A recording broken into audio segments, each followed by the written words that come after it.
Hello, students.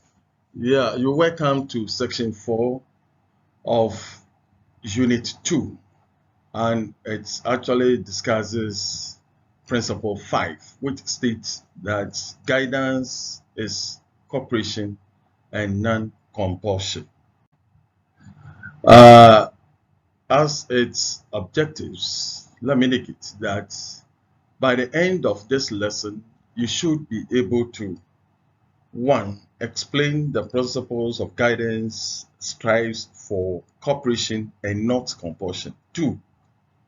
Describe ways guidance officers can ensure that their programs are well attended. 3.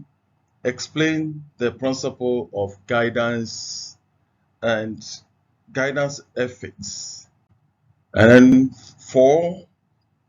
State how the guidance officer can make use of other professionals, and finally help to indicate or to ensure that the principles are upheld and not violated.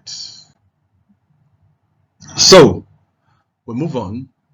To start, we indicate that principle 5, which says guidance is cooperation and not compulsion. Guidance grows or flourishes on cooperation and not on compulsion. In fact, this means that students should not be forced or compelled to submit to guidance. This is because students have the right to decide whether to avail themselves to the facilities provided or not. They may be compelled to participate in guidance activities, but that does not guarantee agreement with the suggestions of the program. In fact, the program really rests on the internal motivation or willingness of the individual to change rather than forcing or threatening the individual to change. So, for this reason, it is important for the guidance officer to make his or her programs very attractive so that he will not have to compel students to attend his programs. Now, to make a program attractive, the guidance officer can advertise his program attractively on bulletin boards, posters, etc. Aside that, he can also make it a point to invite very attractive personalities or resource people. If these are not done and students are forced, physically they will be present just to escape punishment by psychologically absent from the hall. It is unfortunate that students in our senior and junior high schools are always compelled to attend guidance programs. And failures are always punished. And in fact, this really constitutes a violation of the principle which says guidance is for cooperation and non-compulsion.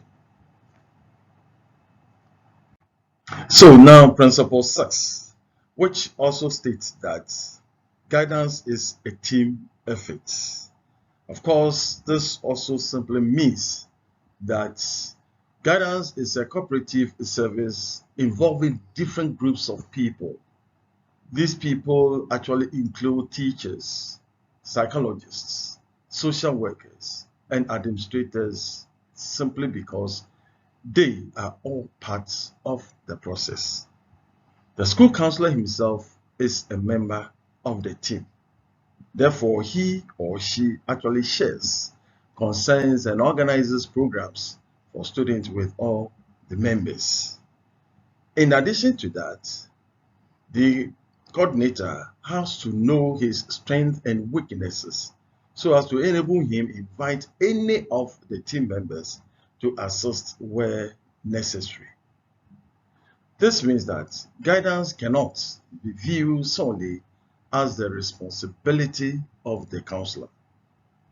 If the counselor in any case decides to present so many topics that is within and outside his capabilities.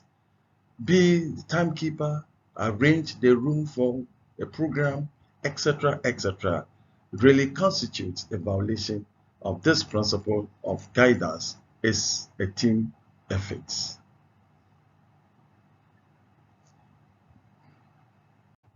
Yeah, so students, as a summary, we have actually indicated that guidance thrives on cooperation and not compulsion, meaning that students should not be forced or compelled to submit to guidance. Therefore, it is important that as a guidance officer, you make your programs very much attractive to attract your students. That apart, the guidance officer must know his strengths and weaknesses so as to invite other resource personnel to assist him when necessary.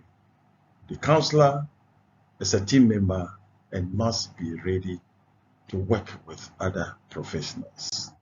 Thank you very much.